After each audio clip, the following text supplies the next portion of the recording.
Rickelton was the Iron King of the Underworld, but when he walked into an elite clinic with his billionaire fiancée, his past collided with a devastating reality.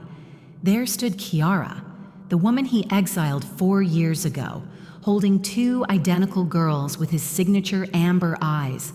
One of them is fighting a fatal illness only Rickelton's blood can cure, while his fiancée is secretly plotting their end.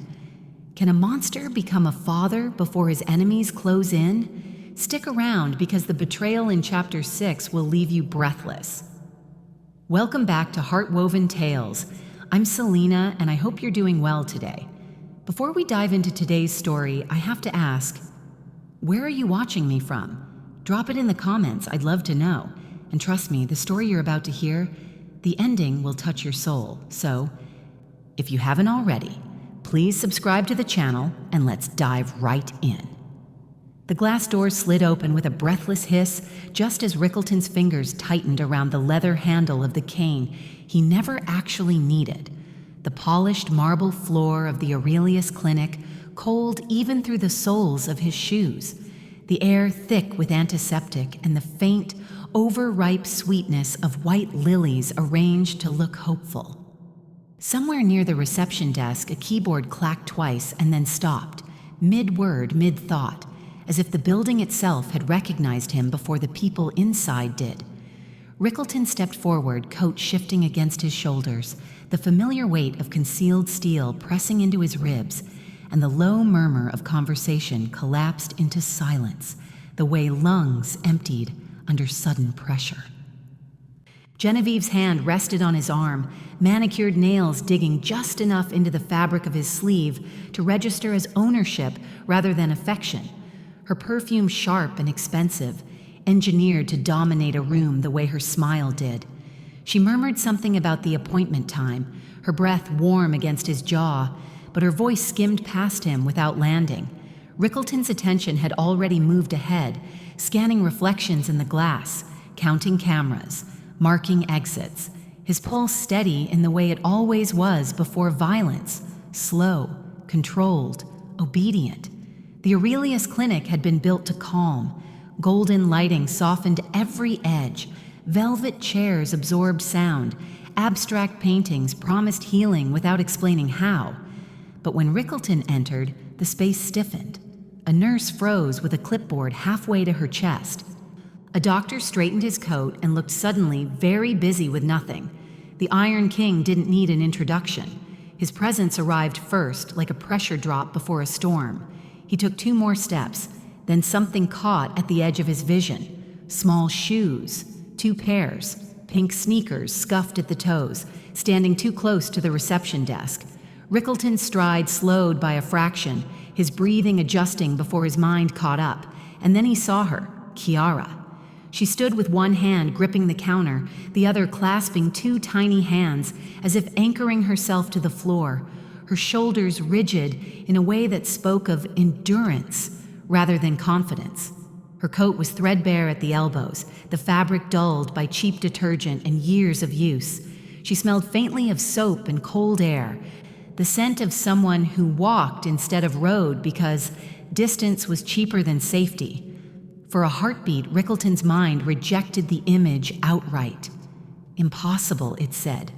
Ghosts didn't stand under chandeliers. He had buried her 4 years ago. October rain, a courthouse that smelled like wet stone and ink, his signature pressed hard enough to bruise the paper. He had erased her name with a lie sharp enough to destroy her, watched her world burn from behind bulletproof glass. Yet there she was. Kiara shifted slightly and the movement exposed the children fully. Twins, 2 identical little girls, no more than 6, their faces turned upward with a solemn patience that didn't belong to childhood. One rocked subtly from heel to toe, a nervous habit. The other held her sister's hand tighter, rubbing her thumb in slow, careful circles. The way someone does when they know comfort is fragile. And then Rickelton saw their eyes. Amber. Not hazel, not brown. Amber, clear, unmistakable. The exact shade that stared back at him from his own reflection every morning. Something inside his chest stuttered, Not fear, not panic, recognition. The cane tapped once against the floor, sharper than intended, the sound slicing through the hush like a scalpel.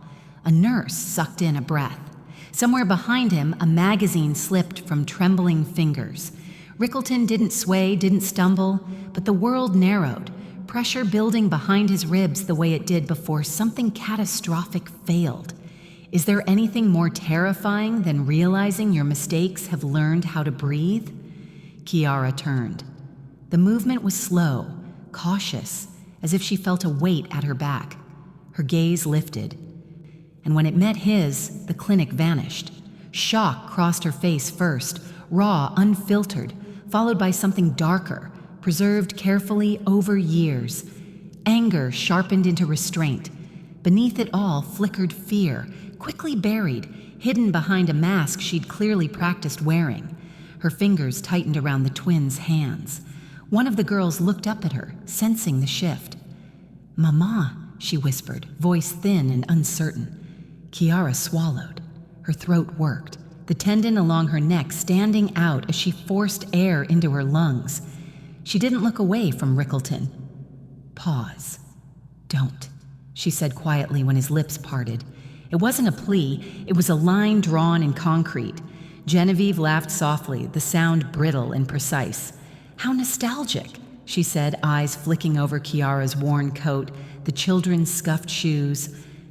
"I didn't realize ghosts still wandered into places like this." The temperature around Rickelton dropped. He turned his head just enough for Genevieve to feel it, his gaze warning rather than angry, and for the first time since he'd met her, her smile faltered before she rebuilt it. Kiara shifted, placing herself subtly in front of the twins, her body forming a shield without drama. "We're waiting for our number," she said to the receptionist. Voice steady, each word measured as if balance depended on it. The receptionist nodded too quickly. Yes, miss, your number will be called shortly." Rickelton finally spoke. "Kiara." Her name tasted dangerous. The twins turned toward him at the sound, amber eyes lifting in perfect unison. They studied him openly, without fear, with the unsettling curiosity of children who hadn't learned yet what monsters looked like. One tilted her head, mirroring a gesture Rickelton remembered seeing in old photographs of himself, before the world taught him how to harden. Sweat traced slowly down his spine beneath the tailored fabric of his suit. Genevieve leaned closer, her voice sharp and low. "Pause. Rickelton, we're late." Late. The word burned. Rickelton didn't move. He watched Kiara's face, the careful construction of indifference cracking at the edges, the shallow rhythm of her breathing betraying everything she refused to say. He looked back at the twins, details screaming at him now, the faint dimple in one girl's cheek, the way the other furrowed her brow in concentration, habits inherited with cruel precision. This wasn't coincidence. It was consequence. A chime echoed through the clinic. "Number 47. Relief sagged through Kiara's posture like a cut string. She guided the twins forward, passing Rickelton close enough for him to catch her scent again. Soap, cold air, and something else underneath it, sharp and familiar. Fear. As they walked away, one of the girls glanced back over her shoulder, amber eyes locking onto his with unsettling intensity, as if she sensed a truth neither adult was ready to name. Rickelton stood frozen on polished marble, the Iron King rooted in place, watching the woman he had destroyed disappear down a corridor with two living mirrors of his past. Behind him, Genevieve exhaled sharply. "Well," she said lightly, too lightly, "that was unexpected." Rickelton didn't answer. His heart was beating too fast, and for the first time in 4 years, he realized some ghosts didn't come back to haunt you. Some came back to breathe. Some came back to breathe. The thought followed Rickelton as he stood there, unmoving, the clinic's soft lighting suddenly too bright, too clean, his pulse loud in his ears like a monitor pushed past safe limits. His chest felt tight, not pain, not yet, but pressure, the kind that built slowly until something inside finally ruptured. Genevieve was still speaking behind him, her voice smoothing itself into normalcy, but her words slid past as his mind slipped backward, dragged by a memory he had sealed off with discipline and blood. 4 years ago, the air had smelled nothing like antiseptic. It had smelled of damp stone and gun oil, of rain soaking into old concrete, the night thick and heavy over the eastern docks where the city forgot to pretend it was civilized. Rickelton remembered standing in his father's private study, the windows rattling faintly with thunder, the old clock on the wall ticking too loud, each second wound too tight, as if time itself might snap. He had been peeling the skin from a green apple with a small knife, the blade moving in slow, precise spirals, the habit grounding him the way counting breaths never could. His father watched him from behind the desk, fingers steepled, eyes cold and assessing, the faint scent of cigars and iron clinging to the room.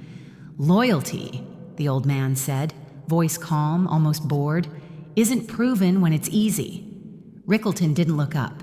The apple peel fell in one unbroken ribbon onto the desk, pale and curling like a question mark. Pause. "Say what you came to say." Thunder cracked, sharp enough to rattle the glass. His father slid a folder across the desk. Paper rasped against wood, an ugly sound. "She knows too much," he said simply, "and she makes you careless." Rickelton's knife stopped.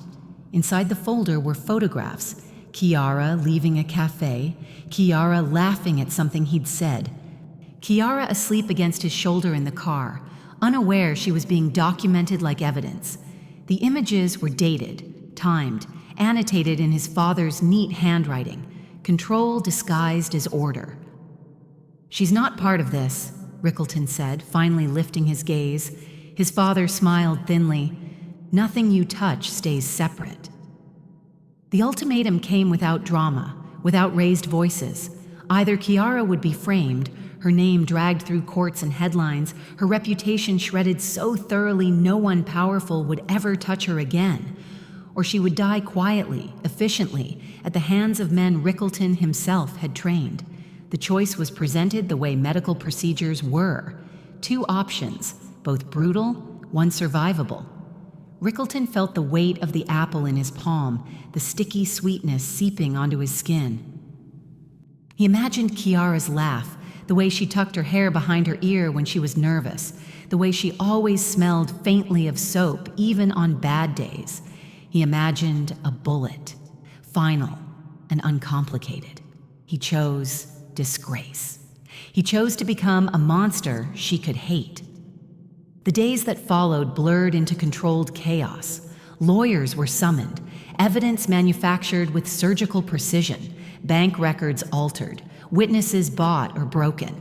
Rickelton moved through it all like a man anesthetized, performing the steps with mechanical accuracy, while something inside him screamed against the restraints.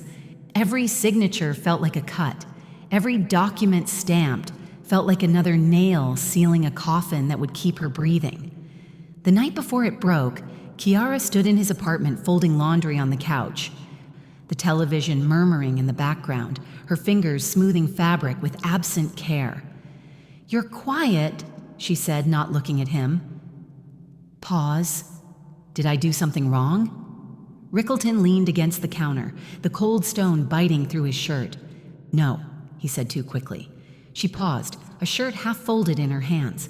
"Then why does it feel like you're already gone?" He opened his mouth, closed it. The next morning, rain hammered the courthouse steps, October wind cutting through coats and resolve alike.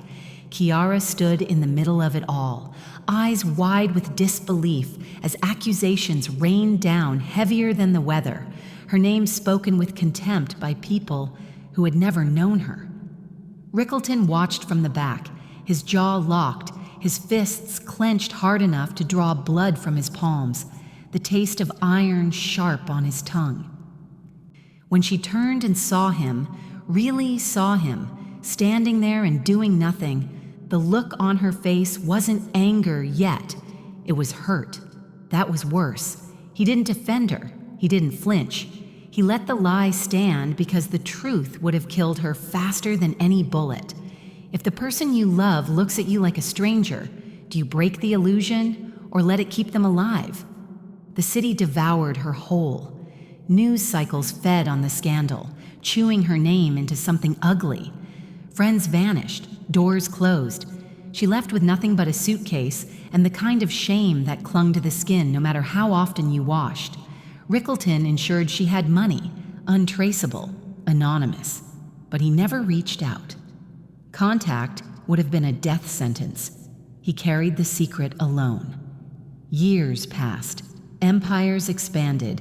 Blood spilled. Rickelton earned his title a dozen times over, each act of violence adding another layer of armor over a wound that never closed.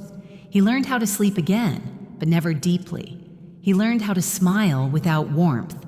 He learned how to live with a scar no one could see, one carved deeper than any bullet. And now, standing in a clinic that smelled of healing, he understood the cost of that choice in a way he never had before, because survival had left fingerprints, small ones, with amber eyes. His chest tightened again, breath catching just enough to remind him that even iron could bend under the right pressure. Somewhere down the corridor, a child laughed, a soft, unguarded sound, and it sliced through him sharper than memory. Rickelton closed his eyes for half a second. 4 years ago, he had chosen life over love. Now the bill had come due, and he didn't yet know whether the heart he'd broken, his or hers, could survive the price he'd paid. Could a lie meant to save a life ever be forgiven? Or did it simply wait, patient and breathing, for the moment it would finally be felt? The bill had come due. Rickelton opened his eyes, the clinic's soft lights blurring for a moment, as if his vision were adjusting to a harsher truth. The quiet hum of machines and muted footsteps threading through his thoughts like a second pulse. His jaw tightened, breath settling back into something controlled, practiced, the way it always did when emotion threatened to rise too fast. He turned slightly and felt it before he fully saw it. Genevieve's patience had snapped. It wasn't loud at first. It never was with her. The fury came wrapped in silk and civility, her spine straightening, her chin lifting, her smile sharpening into something thin enough to cut. She followed his gaze down the corridor where Kiara and the twins had disappeared, then let her eyes drag deliberately over the reception area as if recalibrating the room to her standards again. "Well," she said, exhaling through her nose, the sound almost a laugh. "That explains the aesthetic." Rickelton didn't respond. His attention was still fixed on the hallway, on the absence left behind like a pressure vacuum. Genevieve stepped closer to the reception desk, heels clicking with intention, her reflection flashing briefly in the polished surface. "You know," she continued lightly, "I always wondered what happened to her. It's almost impressive, really. How far some people fall when they lose the right support system." The receptionist stiffened. A nurse glanced over, then quickly looked away. Rickelton turned his head slowly. Genevieve caught the movement and smiled wider, encouraged by his attention, mistaking silence for permission. Her gaze slid back to Kiara's empty spot, then downward, lingering where the twins' small shoes had been moments before. "And children," she added, tilting her head. "Twins, no less. That must take commitment or creativity." Her eyes flicked to Rickelton, glittering. Pause. "Are these your latest charms to beg for money, Kiara?" she called out, her voice pitched just loud enough to carry down the corridor. The words landed like broken glass. Rickelton felt something shift, deep, immediate, unmistakable. His body reacted before thought could intervene, muscles coiling, posture changing, the air around him tightening the way it did before violence. He took one step toward Genevieve, and the sound of his shoes against marble was suddenly the loudest thing in the room. "That's enough," he said. His voice was quiet. It didn't need to be louder. Genevieve's smile froze. She turned to face him fully now, surprise flickering across her features before she masked it with irritation. "Rickelton, don't be dramatic. I was merely—" "Enough," he repeated, cutting through her sentence with surgical precision.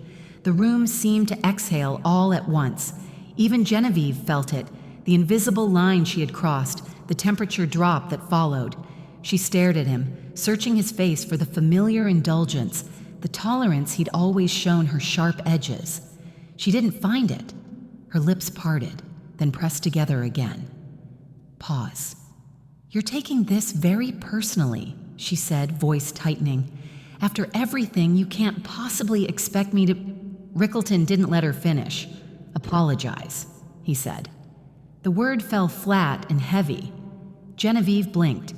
To her? Yes. A muscle jumped in her jaw. The clinic, the people, the watching eyes, all of it pressed in. And for the first time since she'd met him, Genevieve felt the ground shift under her heels. She laughed, brittle and incredulous. "You're joking." Rickelton leaned in just enough for her to see the change in his eyes. "Pause now." Silence stretched. Genevieve swallowed. Her pride warred visibly with self-preservation, the calculation flickering behind her gaze. She turned sharply toward the corridor, her voice clipped and cold. "If you were offended," she called, "that wasn't my intention." Rickelton didn't acknowledge the half-apology. He was already moving. Down the corridor, the smell changed. Less antiseptic, more disinfectant, and something faintly metallic. The lighting dimmed slightly, warmer, designed to calm nerves that lived closer to breaking points. Kiara stood near a row of chairs. The twins perched beside her, their legs swinging in opposite rhythms. She looked up as Rickelton approached. Her eyes narrowed instinctively, her body tensing, one hand coming to rest on the back of the chair behind the girls as if anchoring them to her. "Don't," she said again, softer this time, but no less firm. Rickelton stopped a few feet away. He lowered himself slowly, deliberately, until he was on one knee, the expensive fabric of his suit creasing against the floor, the motion drawing a sharp breath from Kiara before she could stop it. The twins stared at him openly now. Up close, the resemblance was unbearable. The girl on the left, Ilara, he would later learn, leaned back slightly, wary, fingers curling into her sister's sleeve. The other one, Lyra, didn't retreat. She leaned forward instead, eyes wide, studying his face with an intensity that made his throat tighten. He held still. The clinic noises faded, replaced by the sound of his own breathing, slower now, careful, as if sudden movement might shatter something fragile between them. Lyra lifted her hand. Kiara inhaled sharply. "Lyra?" "It's okay," Rickelton said quietly, surprising himself with the gentleness in his voice. "Pause. I won't move." Lyra's fingers brushed his cheek. The touch was light, curious, warm. Rickelton felt it everywhere. Her skin was soft, the contact innocent, and yet it landed with the force of a confession. He didn't flinch. He didn't pull away. He let the moment exist, unguarded, because something in her eyes told him this wasn't about permission. It was about truth. She tilted her head, studying the line of his jaw, the faint scar near his temple. "Mama cries when she looks at your picture," Lyra said softly. Rickelton's breath hitched. The world narrowed to that single sentence, the air pressing heavy against his ribs, his heart stumbling like it had forgotten the rhythm it was meant to keep. Lyra's fingers lingered on his cheek. "Are you the bad man?" The question didn't accuse. It asked. Rickelton couldn't answer. His mouth opened, then closed, the words refusing to form, his chest tightening until it ached. He had faced down men with guns, had ordered deaths without blinking, but this was different. This was a child holding his face and asking him to define himself in terms that mattered. If a child asked you who you were, without fear, without history, would you recognize the man you'd become? Kiara turned away, blinking hard, her hand coming up to cover her mouth as if the sound of her own breathing might betray her. Her shoulders trembled once before she forced them still. Rickelton lowered his gaze, unable to meet Lyra's eyes for a moment. Pause. I don't know, he said honestly, but I know I don't want to be. Lyra considered this, her brow furrowing in that familiar way, then nodded as if filing the answer away for later. Behind them, footsteps echoed. Genevieve stood at the end of the corridor, her face pale now, fury simmering just beneath the surface of her composure. She watched Rickelton kneeling, watched the child touching his face, watched Kiara standing there like a wound that refused to close. Something ugly sparked in her eyes. Rickelton felt it without looking, felt the shift, the threat sliding quietly into place. And as Lyra's hand slipped from his cheek, as Kiara finally turned back, eyes wet and guarded, one truth settled heavy in his chest. This wasn't just about the past anymore. It was about what that past had created, and whether it was already too late to protect it, and whether it was already too late to protect it. Rickelton rose slowly from the polished floor, the echo of his movement swallowed by the corridor's padded quiet, his knees stiff not from age but from something deeper, heavier, like gravity had briefly increased around him. Lyra retreated a half step toward Kiara, fingers slipping back into her sister's grasp, the warmth of her touch still ghosting Rickelton's skin long after it had left. Kiara watched him closely now, her eyes guarded, measuring, the way one measures a bridge before stepping onto it with children in tow. A nurse appeared at the end of the hall, clipboard hugged to her chest. "Miss Kiara Vale?" she called softly. Kiara nodded once. "That's us." She guided the twins forward again, her palm resting lightly between their shoulder blades, steering them with the practiced ease of someone who had learned how to move through hostile spaces without drawing attention. Rickelton followed at a distance he chose deliberately, close enough to see, far enough not to crowd. Genevieve's presence lingered behind them like a chill draft, unseen but unmistakable. The examination room was smaller than the lobby, the walls painted a muted blue meant to lower heart rates, the air humming with the quiet rhythm of machines doing their invisible work. A heart monitor beeped steadily somewhere behind a curtain, the sound unremarkable until Rickelton realized his own pulse had begun to unconsciously match it. Lyra was helped onto the narrow bed, her feet dangling, sneakers swinging. Alara climbed up beside her without being asked, pressing her shoulder against her sister's as if proximity alone could stabilize whatever felt wrong. Kiara stood at the head of the bed, smoothing Lyra's hair back again and again, the repetitive motion grounding her, her fingers trembling just enough to betray the effort it took to remain composed. The cardiologist entered moments later, a woman in her late 40s with tired eyes and a voice worn soft by years of delivering news no one wanted. She glanced at Rickelton, paused, then at Kiara. "Pause. We'll need a moment," she said gently. Rickelton nodded, though every instinct in him screamed against stepping away. He moved to the corner of the room, folding his arms, the muscles in his jaw working as he listened anyway.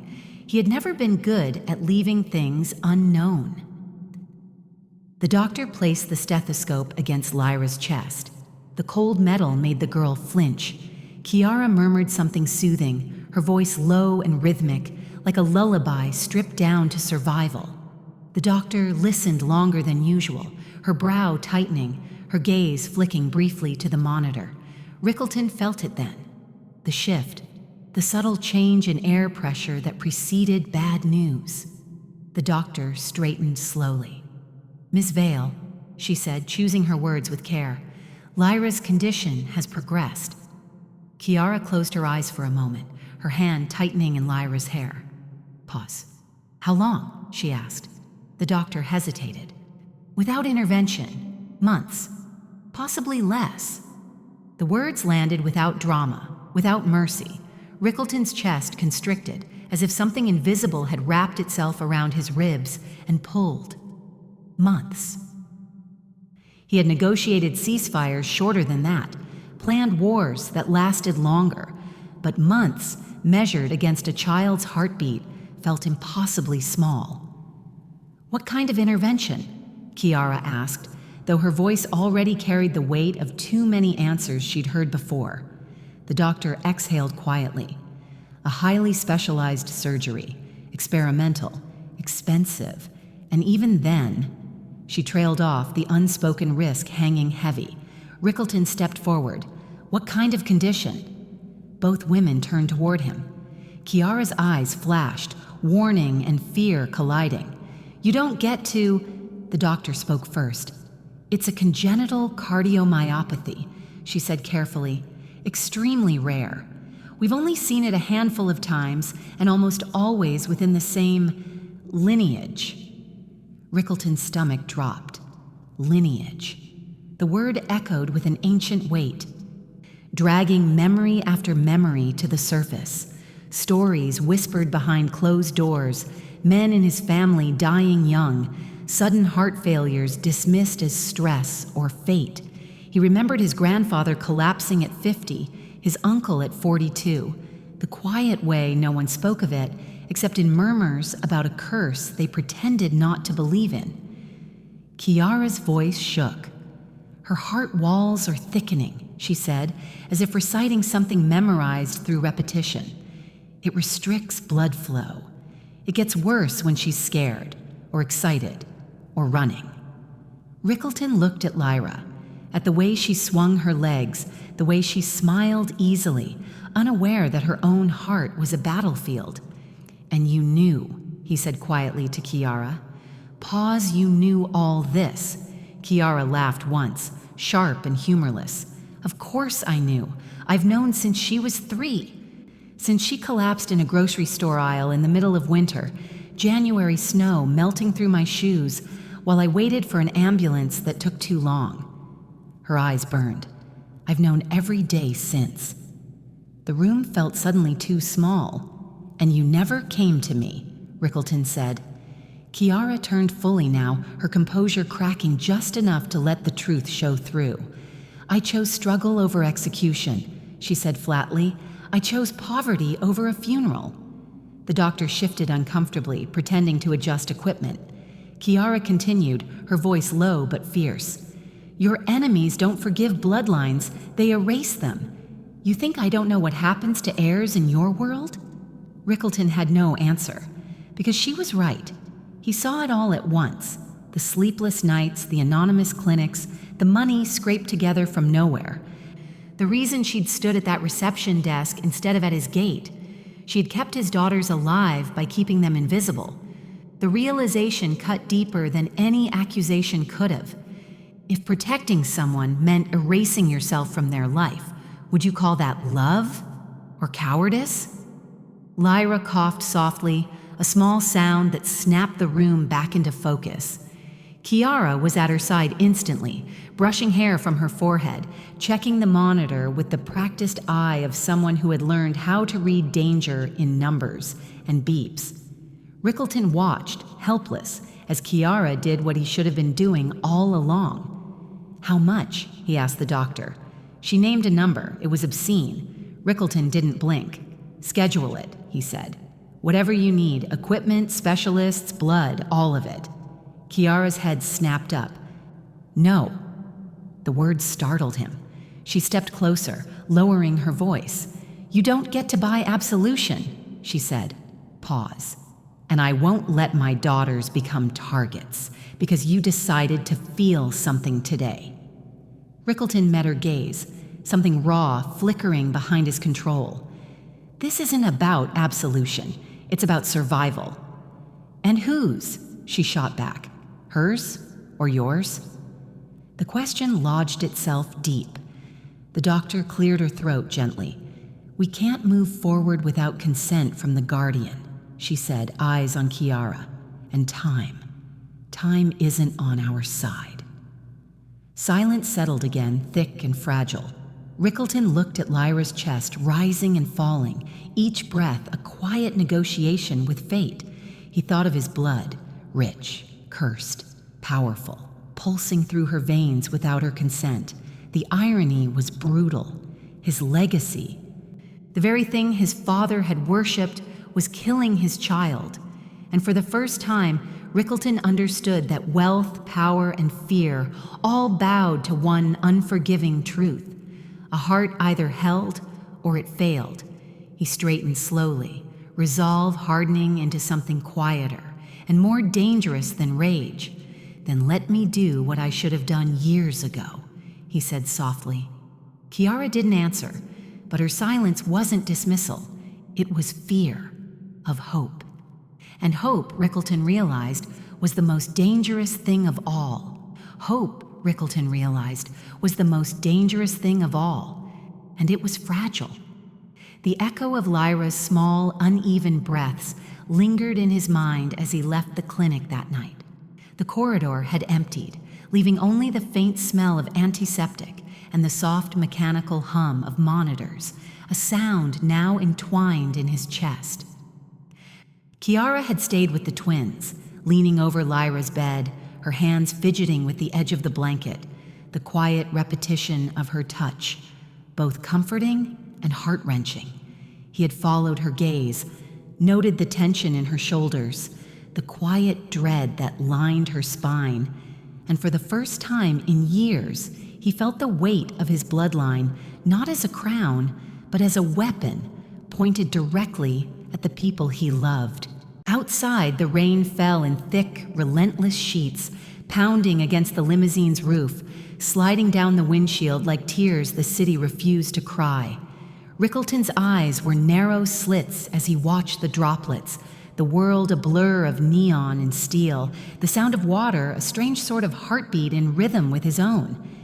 Genevieve sat across from him, legs crossed, heels tapping once, twice, lightly, rhythmically, her eyes fixed on the city outside rather than him. He smelled her perfume, cheap imitation of something luxurious, and felt a spike of irritation, the subtle warning that something unseen was about to twist inside their fragile partnership. He didn't have to wait long. A notification blinked in the corner of his tablet, his internal surveillance system whispering through encrypted channels. Security footage from his private network revealed her. Genevieve. She had already picked up the secure line he had assumed she would never access. The camera angle caught her at a discreet phone booth in the corner of his estate, her fingers moving with purpose, her lips pressed to the device, speaking in hushed, clipped tones that sent a cold pang through him. Rickelton's hand tightened around the tablet. Every instinct he had honed over decades of ruling the city's underworld screamed at him, every lesson of betrayal and counterattack embedding itself in his muscles. The call itself was short, precise, delivered in the kind of clarity that left no room for misinterpretation. The words that reached the line's other end, a rival faction he had thought neutralized months ago, were enough to make the blood in his veins freeze. Genevieve was giving them the location of Kiara and the twins. She was offering his own bloodline, the children who bore his legacy, as leverage, as targets. Every detail of the plan had been laid bare for him to see. She wanted them gone, completely. The children, Kiara, anyone who interfered. And then, with his absence or distraction, she intended to consolidate her position beside him. Her strategy was deceptively simple: eliminate threats, ensure loyalty through fear, and reap the inheritance she believed she deserved. But simplicity was never the mark of genius, only the mark of arrogance. And Genevieve had enough arrogance to blind herself to consequences. Rickelton inhaled slowly, the sound loud in the confined space of the limousine, every tiny movement in the video feed, every subtle tilt of her head. Every micro-expression betrayed her excitement. She thought she was untouchable. She thought her poison invisible. But he had already planted eyes, ears, and subtle traps months ago, foreshadowing his knowledge of betrayal before it could manifest. She didn't know that every step she took was watched, recorded, analyzed, and cataloged. The limousine hummed as it carried him through streets slick with rain, reflections of neon fractured by the storm. Each traffic light, each blurred shadow mirrored the intricate dance of deception he had endured for years. Trust misplaced, loyalties tested, lives gambled. The thought that Genevieve, his fiancée, was playing this deadly game within the gilded walls of his own home struck a chord of icy disbelief. Not in the alleys, not in the dimly lit corners of the city where deals ended with blood, but in his palace, the sanctuary he had built above the chaos. He leaned back in the leather seat, eyes narrowed, mind working at speeds even he sometimes envied. Genevieve's betrayal was a serpent coiled elegantly within his domain, one that would strike at the moment she felt strongest. And he would not allow it, not this time. Not at the cost of those he had left alive, not at the cost of children who carried pieces of him he had never allowed anyone else to touch. His hand moved to his coat pocket, brushing against the weight of concealed tools, small but precise, the kind of instruments that could remove obstacles before they realized they were being targeted. His mind flicked across every detail, the surveillance cameras he had planted, the timing of security rotations, the network of loyal operatives scattered like shadows in every corner of the city. Every possible variable was being calculated, every potential outcome dissected like a cadaver in a morgue. He thought of Kiara, her defiance, her courage, her subtle mastery of survival. And for the first time in a long while, he felt not only the fury of betrayal, but the depth of admiration. She had endured without complaint, fought without surrender, protected those most vulnerable while the man who could have done everything remained absent in their lives. And now, this act of Genevieve's was not just a personal treachery. It was an assault on life itself, on the very survival of his bloodline. The limousine slowed at the gates of his estate. Rain continued to streak the windscreen, the droplets refracting light into tiny sparks of color, like miniature warnings, like tiny explosions frozen in time. Rickelton stepped out, water immediately soaking the fabric of his tailored coat, yet he did not flinch. Each droplet was insignificant compared to the storm he was about to unleash. Every heartbeat of his own, measured and controlled, prepared him for the necessary collision of loyalty, betrayal, and survival. Inside the estate, the temperature shifted as he moved through hallways lined with portraits of ancestors, men whose shadows had loomed over his decisions for decades. Their painted eyes seemed to follow him, as if witnessing the unfolding betrayal and silently judging. Every step he took echoed, each footfall a declaration. There would be reckoning. Genevieve had miscalculated. She had mistaken familiarity for weakness, indulgence for ignorance. He found her in the study, casually scrolling through a ledger, pretending as if she were unaware of the tremor she had set into motion. Her eyes lifted, a smile flashing just long enough to hint at amusement. Pause. "You're home early," she said. Rickelton said nothing at first, letting the silence hang, thick and oppressive. It was a silence that had ended more than one man's empire. Genevieve felt it immediately, her fingers twitching as though reaching for a weapon, though she carried none. He stepped closer. "You've been busy," he said quietly, dangerously, the words slicing through the air like a scalpel. "With whom?" Her laugh, soft and brittle, was a weak shield. "Oh, just some old contacts. You know how it is. Friends from before the complications." Rickelton's gaze bore into her, the weight of decades of underworld strategy compressing into this single, piercing moment. Did those friends know where the children were? Her eyes flickered. For the briefest instant, the mask slipped. A cold, calculating spark revealed the truth she had hoped he would never see. He smiled slowly, coldly, almost without warmth. "I see," he said. Pause. You've tried to bite at my world from inside my walls." Genevieve's composure returned, but the danger lingered, tangible, like the hiss of a serpent coiled at the edge of perception. Rickelton could feel it wrapping around her carefully constructed security, waiting for a strike. But he had already been several moves ahead. Every whisper she had sent, every secret line of communication, every plan designed to remove his bloodline had been intercepted, catalogued, and prepared for countermeasures that would arrive before she could understand her mistake. He closed the distance between them with deliberate slowness, the air around them tightening like the strings of a bow pulled taut. "You should understand," he said softly, each word deliberate. Pause. "This is my world, and there are no shortcuts for betrayal." Genevieve's lips parted, but no words came. Her hands hovered near her sides, unsure, as if realizing that the cage she thought she controlled had already been turned against her. Rickelton's eyes flicked to the door, imagining every exit, every ally she might have called upon, every backup plan she might have hoped to activate. Each one had already been accounted for. Each one would fail. "And yet," he said, voice dropping lower, "the question remains." He paused, letting the silence grow like a storm cloud. "How far are you willing to go before you understand that nothing escapes the Iron King?" Genevieve swallowed, her fingers twitching at her sides, the mask of confidence cracking, a tiny, almost imperceptible shiver running through her body. Outside, the rain still pounded, relentless, like the pulse of a city bracing itself for the consequences of choices it hadn't yet witnessed.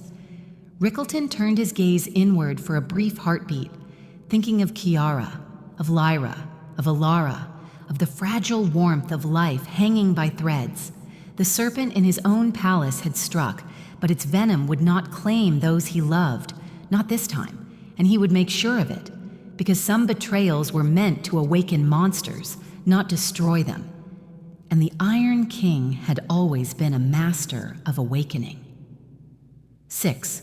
The rain had ceased outside, leaving the city streets slick and shining, neon reflecting in puddles that trembled under the late evening light. But inside the clinic, the calm was about to fracture. Rickelton had barely returned from confronting Genevieve, his mind still taut with strategy, when the first sound struck him, a faint, deliberate click, almost inaudible over the quiet hum of machinery and the muffled beeping of monitors. At first, he thought it might be a shadow, a misstep in the patterns of security, but the instinct in his gut, the part of him that had ruled an empire built on fear and meticulous calculation, recognized it instantly. He pivoted, eyes scanning the reception area, the halls beyond, every shadow a potential threat. And then he saw them, silhouettes moving too quickly, too precise, the glint of cold steel catching the dim lights.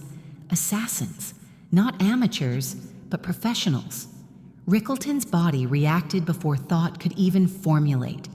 Every muscle, honed by years of conflict, shifted into a protective rhythm. He moved toward Kiara, who was holding the twins, Lyra and Alara, her grip fierce, protective. Her eyes widened as she noticed the movement in the corridors. "Rickelton," she began, but he silenced her with a tilt of his head, eyes sharp, unwavering. "You stay here," he said, voice low, controlled but laced with urgency. "Don't move." Her hands trembled slightly as she adjusted the twins, whispering soothing words in a cadence she had perfected over years of struggle. The little girls clung to her, their amber eyes wide, sensing the tension but unable to understand it fully. The youngest, Lyra, looked up at Rickelton. "Pause, Papa," she whispered. Rickelton knelt down, catching her small hand gently in his, trying to ground both himself and her. "Stay close to Mama," he said. "I'm right here. I won't let anything happen to you." The sound of glass shattering in the lobby tore through the room like an alarm bell. A figure darted across the marble floor, a gun raised, trained on the trio. Another followed, moving with precision, a shadow against the sterile walls. Rickelton's eyes narrowed. He had seen this move before. Calculated, clean, meant to kill fast and leave no trace. But they had not accounted for him being several steps ahead. He grabbed the first intruder as he lunged, the movement fluid, almost instinctive, breaking the man's advance with the weight of his body. A shot rang out, metal against metal, and the bullet's whine grazed past his ear. He pivoted, taking 2 more steps toward Kiara, positioning himself between her and the next figure. A second bullet struck, tearing through the leather of his coat, grazing his shoulder. Pain flared hot and immediate, but he did not falter. Not now. "Move!" he barked, shoving Kiara and the twins behind the reception desk.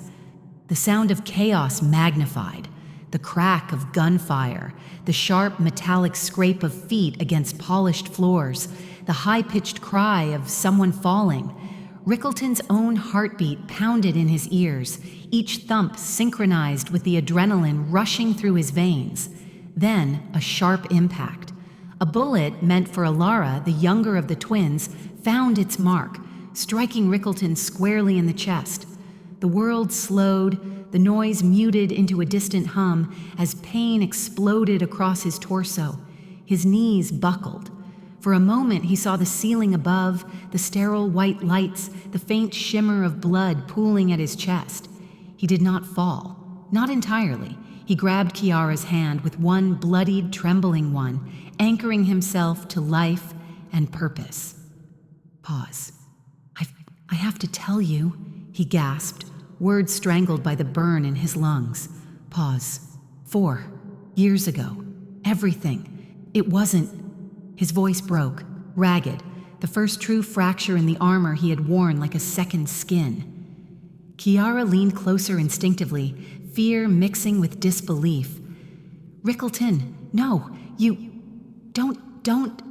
Her words stammered, a fragile shield against the truth they were about to face. He squeezed her hand, blood warm against her fingers. "I framed you," he confessed, each word heavy, weighted, soaked in anguish. "Pause to save you, to save them, my father." He coughed violently, spitting a small line of blood, eyes closing briefly. Pain lanced through him, radiating from the wound, yet his focus never wavered. "He would have killed you, and the girls. I couldn't let that happen. I became the monster, so you could live." Kiara's breath hitched. Her hands gripped the twins tighter, but she couldn't tear her eyes away. The truth, once buried in resentment and silence, now sprawled across the space between them, raw and bleeding. Lyra tilted her head, confusion and fear flickering in her amber eyes. "Mama." "He bad?" "No," Kiara whispered, tears threatening, voice cracking. He did this to save you." Rickelton groaned, muscles tensing as another gunshot tore through the wall near them, debris spraying across the floor.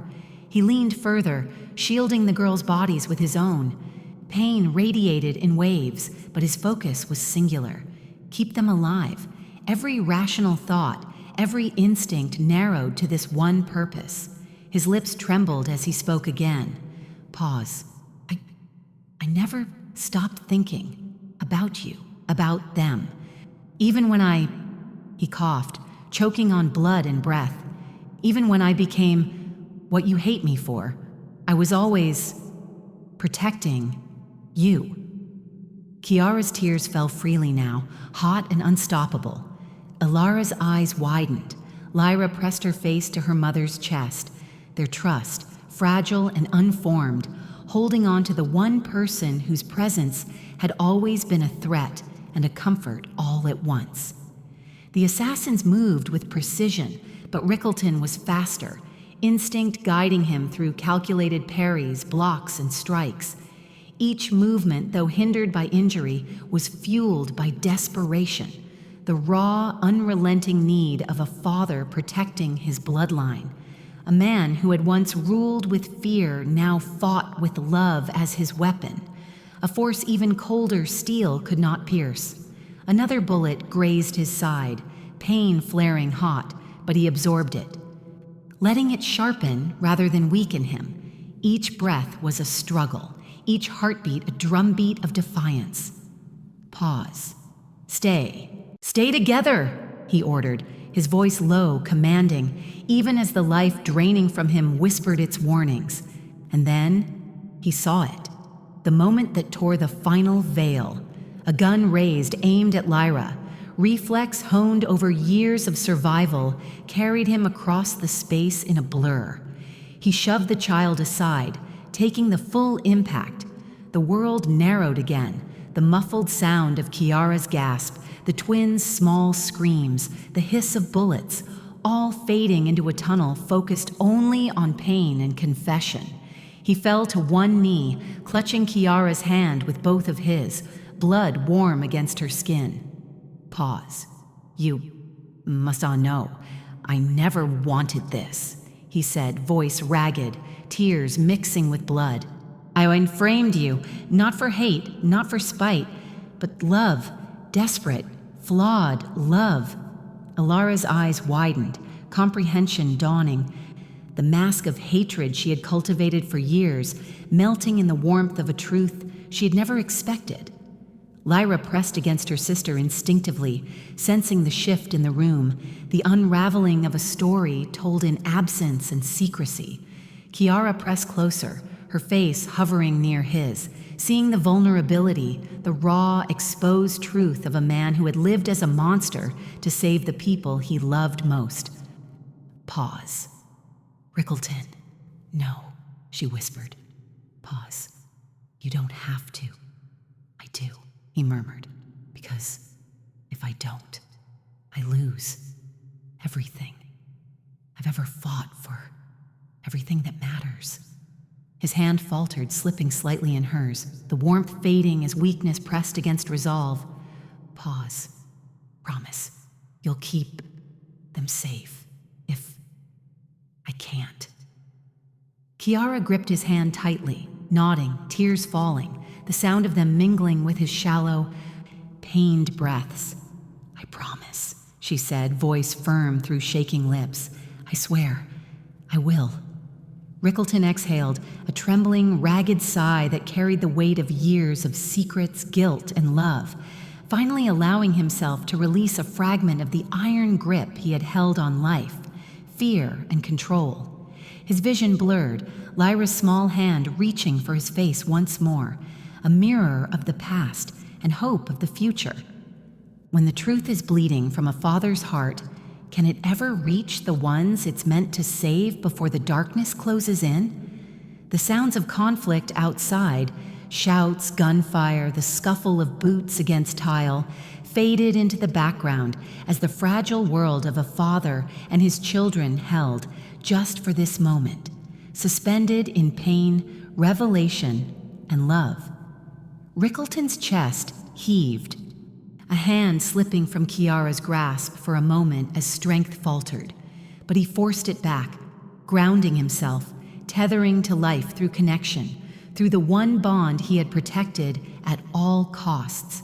Every heartbeat, every ragged breath was a plea, a confession, and a testament to the lengths a man would go to preserve his legacy. Not in empire or power, but in the hearts of those he loved, even as blood poured from him, like proof of the price he was willing to pay. And as Alara's tears streamed freely, finally breaking the walls of misunderstanding, Rickelton understood the cruel irony.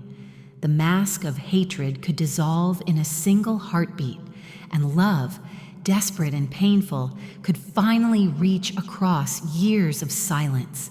But outside the door, the storm of Genevieve's betrayal still loomed, the serpent coiled and ready to strike. And the question hung in the air, heavier than any blood. Would his confession and his ultimate sacrifice be enough to save them all?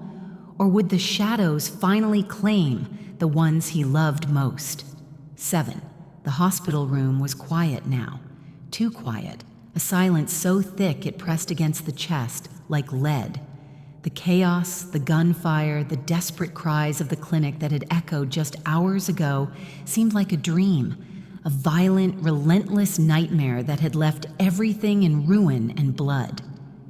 Rickelton lay in the hospital bed, IV lines snaking into his arms, monitors beeping in the steady rhythm of life he had so fiercely clung to. The sheets clung damp to his skin where the wound had refused to stop leaking, yet his gaze remained unwavering, focused on the small form lying across the room in a pediatric bed. Lyra's amber eyes shone brighter than the sterile, fluorescent lights above, fixed on the man who had given everything and survived against impossible odds. Her small hand reached out from under the blanket, trembling slightly, and Rickelton took it gently, the skin so tiny against his scarred, calloused fingers that he felt the weight of both fragility and miracle at once. Her pulse fluttered against his palm, faint but steady, a rhythm that spoke louder than any words, louder than the empire he had once ruled, louder than the battles he had fought to survive and protect them. He exhaled slowly, the breath catching in his chest where the scar from the bullet still throbbed faintly, a reminder of both vulnerability and triumph. Pause. "You're awake," he whispered, voice low and hoarse, yet threaded with something softer than fear or rage, something that had taken decades to reach: relief. Lyra smiled, a small curve of lips that carried innocence, wonder, and the kind of trust that can rebuild broken worlds. "Papa?" she said, her voice a mix of awe and curiosity. Pause. "My heart is all fixed now. Did you put yours inside me?" Rickelton felt something break inside him, a dam long held against years of iron discipline and emotional restraint. The words, simple and yet so profound, struck at the core of him, and for the first time, the Iron King let himself collapse. Not physically, he was still alive, but within, the walls he had built around his heart crumbled. His tears flowed freely, hot and cleansing, tracing tracks over his cheeks, falling onto the stark white sheets. The room smelled faintly of antiseptic and warm skin, of healing, and in that fragile, fleeting mix, he finally understood the true measure of power. It was not in dominance, fear, or wealth. It was here, in the pulse of a child's hand resting in his, in the fragile breath of life he had fought to preserve. Weeks passed. The city continued to churn outside, indifferent to the small victories and quiet lives being rebuilt within these walls. But Rickelton was no longer the same man who had stormed into the clinic, who had worn the mask of the Iron King like armor. He had survived death, betrayal, and violence, but more importantly, he had survived himself. Every action from that day onward was deliberate, thoughtful, and infused with a purpose beyond power: protection, redemption, and the creation of a life worth living for those he loved. He began systematically dismantling Genevieve's empire, not in a showy spectacle, not with public shaming, but with the meticulous precision that had earned him his feared reputation. Contracts were nullified, allies redirected, influence stripped away silently until her hold over anything meaningful was gone.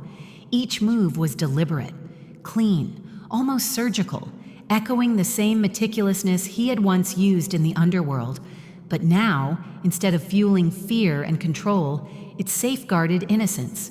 Meanwhile, he did not return to the ostentatious mansions and glittering halls that had once defined his existence. They were symbols of a power he no longer sought.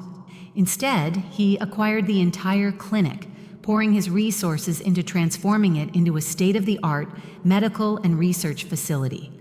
The walls that had once seen fear and violence were now filled with light, laughter, and the quiet hum of healing machinery.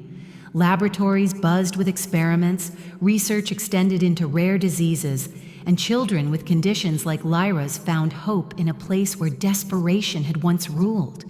Every corridor, every room, every detail of the clinic was infused with intention and care, a reflection of the man he had become. Lyra's surgery came next. The operation was delicate, requiring not only medical expertise, but a unique blood type that could match her rare condition. Rickelton had donated, stepping into the sterile, bright room with his veins open to life itself, a final act of unselfishness, a literal infusion of himself into his daughter. The procedure was tense, long, and punctuated by moments where every heartbeat seemed to hang in balance. And then, slowly, triumph emerged. Her vital signs stabilized, the monitors beeping in steady, life-affirming rhythm, the room exhaling collectively in relief. When she finally awoke, groggy but alive, Rickelton was there, by her bedside, holding her hand as she had reached for him. Her amber eyes, wide and searching, found his immediately. A smile spread across her small face, the kind that could heal years of darkness in a single curve of lips. "Papa," she said, voice small but strong. Pause. "Did you really save me?" Rickelton's chest tightened, emotion so dense it threatened to suffocate him, and he bent closer, brushing a hand across her hair. "I did," he whispered. "I would give everything, every last piece of me, for you." The sound of the other twin playing quietly in the corner, the subtle hum of machines, the distant footsteps of nurses and staff, all of it receded into the background, leaving only this small, sacred space. Here, there was no empire, no betrayal, no vengeance. Here there was only the unshakable bond of family, forged through pain, sacrifice, and survival. Rickelton let the tears fall freely, for himself, for Kiara, for the children, and for every choice that had led them here. The Iron King, once feared by a city, once untouchable in his dominance, finally understood that the unseen crown he wore was not a symbol of terror. It was the invisible weight of love, responsibility, and the courage to protect life above all else. He thought of Kiara sitting silently beside him now, holding the other twin, her own tears glistening in her eyes. No words were needed. They shared a quiet understanding, the depth of years, spoken in a glance, a touch, a breath. She had survived his betrayal, his secrets, and now, together, they had survived death, violence, and fear. Outside, the world continued to turn, indifferent, unforgiving, full of shadows that could strike at any moment. But within these walls, a new order had been established, one that would ripple quietly through the lives it touched. The clinic became more than a hospital. It became a sanctuary, a testament to redemption, a living proof that even in the darkest legacies, light could be carved, nurtured, and sustained. Rickelton squeezed Lyra's tiny hand, feeling the pulse of life thrumming beneath his fingers, steady, strong, unbreakable. Pause. "Your heart. It beats because of you, and because of me," he murmured softly. "But more importantly, it beats because we survived. Together." Lyra blinked, eyes wide, innocence still shining but tempered now by understanding. "Papa," she said again, soft and certain. Pause. "Did you put your heart inside me?" Rickelton smiled through the tears, the corners of his eyes crinkling for the first time in decades. Pause. "Yes, in every way that matters," he whispered, "and I will always be here, beating with you." The room was quiet once more, a sanctuary of life, love, and fragile triumph. Shadows lingered as they always would, but they no longer carried terror. They were merely reminders that even in darkness, resilience, sacrifice, and courage could shine brighter than fear. Rickelton leaned back slightly, holding their hands together, the two tiny fingers curling around his, and understood fully for the first time that power was not in crowns, thrones, or empires. It was in the heartbeat of a child, the safety of the ones you loved, and the knowledge that you had survived not just to rule, but to protect. And as the night deepened outside, the city bathed in neon glow and rain-slicked streets, Rickelton finally let himself close his eyes, a man reborn, not as an Iron King of the Underworld, but as the unseen king of a heart now whole, a family now safe, and a legacy no shadow could ever erase. In the end, the crown was unseen, but its weight had been heavier, truer, and infinitely more precious than any gold or power could ever be. If you loved following Rickelton's journey, the heartbreak, the sacrifice, and the power of a father's love, don't forget to like this story to show your support. Subscribe to our channel for more stories full of twists, passion, and unforgettable moments. You won't want to miss what's coming next, and most importantly, we want to hear from you. Comment below and tell us what part of Rickelton's journey touched you the most, or which moment left you speechless. Your feedback helps us bring even more stories that will capture your heart.